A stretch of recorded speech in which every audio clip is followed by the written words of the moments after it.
Hello horror addicts, कैसे हैं आप सब। आज मैं फिर से हाजिर हूँ एक नई कहानी के साथ। एंजॉय। लास्ट ईयर गर्मी की छुट्टी में शिवानी अपनी फैमिली के साथ अपने गांव गई थी। वहाँ का मौसम बहुत ही सुहावना और सुकून भरा था। शिवानी को कमरे की खिड़की पर खड़े होकर ठंडी हवा और बारिश का मज़ा लेना बहुत पसंद था। एक दिन शिवानी ने सड़क के उस पार वाले घर की छत पर एक 16-17 साल की लड़की को देखा। उसके बाल पूरे बिखरे हुए थे और कपड़े भी मैले थे। शिवानी ने ठीक से नहीं देखा, सोचा शायद वो उस घर की नौकरानी होगी। फिर कुछ हफ्तों बाद शिवानी ने उसे फिर वही कपड़े पहने देखा। इस बार शिवानी ने उस पर थोड़ा और ध्यान दिया। वो थोड़ी अजीब सी थी, उसके चेहरे पर कोई भाव नहीं था। कुछ समय बाद शिवानी उसे हर दिन छत पर देखने लगी। एक दिन शिवानी बोर हो रही थी। उसने खिड़की से बाहर देखा और उस लड़की को अपनी तरफ देखते पाया। शिवानी उसे बस हाथ हिलाकर मुस्कुराकर हाय करने लगी, पर वह डर कर भाग गई। शिवानी कंफ्यूज हो गई और फिर उसकी तरफ ध्यान नहीं दिया। उसी रात खाना खाने के बाद शिवानी सो गई। रात को उसे पूरे शरीर में एक खौफनाक सी ठंडी लहर महसूस हुई। गांव में रातें ठंडी ही होती है, लेकिन फिर उसे अपने कानों के पास कुछ ठंडा महसूस हुआ। शिवानी आंखें खोली तो उसकी सांस अटक गई। वो लड़की ठीक उसके सामने खड़ी थी, वही कपड़े पहने हुए, और उससे सड़ी हुई चमड़े की बदबू आ रही थी। शिवानी इतनी सहम गई थी कि उसके मुंह से एक शब्द भी नहीं निकल पा रहा था। वो उसके कानों के पास झुकी। शिवानी उस वक्त पूरी तरह से घबराकर सिर से लेकर पैर तक पसीने से नहा गई। उसने शिवानी के कानों में ये शब्द फुसफुसाए, मुझसे दोस्ती करोगी? और एक पल में ही वो गायब हो गई। शिवानी जोर से चिल्लाई।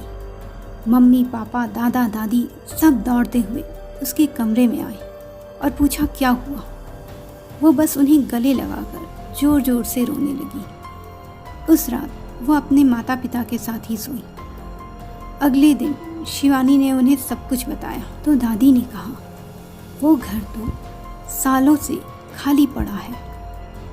सुनकर शिवानी के पैरों तले जमीन खिसक गई। उस रात से शिवानी को बहुत तेज बुखार था, जो सारी मेडिसिन्स के बावजूद कम नहीं हो रहा था। डर की वजह से अगली रात भी शिवानी अपने पेरेंट्स के साथ ही सोई। अभी उसकी आंख लगी ही थी कि उसे किसी के रोने की आवाज़ आई, किसी लड़की के रोने की आवाज़। उसकी नींद उड़ गई। वो उठकर देखना चाहती थी, पर उसमें इतनी ताकत नहीं थी, तो उसने कोहनियों के बल अपने आधे शरीर को उठाया और सिर घुमाकर हर तरफ देखने लगी। तभी उसे कमरे के एक कोने में घुटनों पर सिर झुकाए बैठी हुई एक लड़की दिखी। शिवानी ने आवाज़ लगाई, कौन है वहाँ? इस पर उस लड़की ने अपना सिर धीरे से उठाया।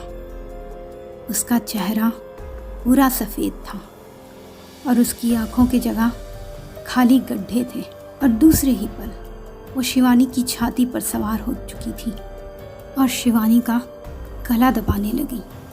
शिवानी छटपटा रही थी, पर चीख नहीं पा रही थी।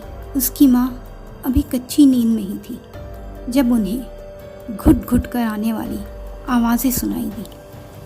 उन्होंने फ़ौरन से लाइट जलाई तो देखा ये आवाज़ें शिवानी निकाल रही थी।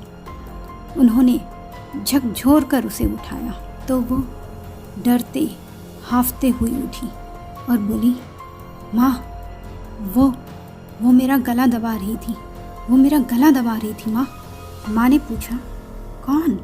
वही लड़की माँ। वो जो छत पर थी, अचानक उनकी नज़र शिवानी के गले पर पड़ी तो वहाँ सच में लाल निशान थे। अगली सुबह दादी उसे नीम पेड़ के नीचे बैठने वाले बाबा जी के पास लेकर गई। उन्होंने शिवानी को एक नज़र देखते ही कह दिया, इस पर कोई काला साया है।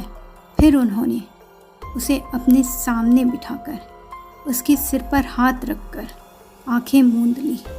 कुछ पल में ही उन्होंने आंखें खोली और बताया कि शिवानी ने गलती से उस प्रेत का आवाहन कर लिया है, इसलिए वो इसके पीछे पड़ी है।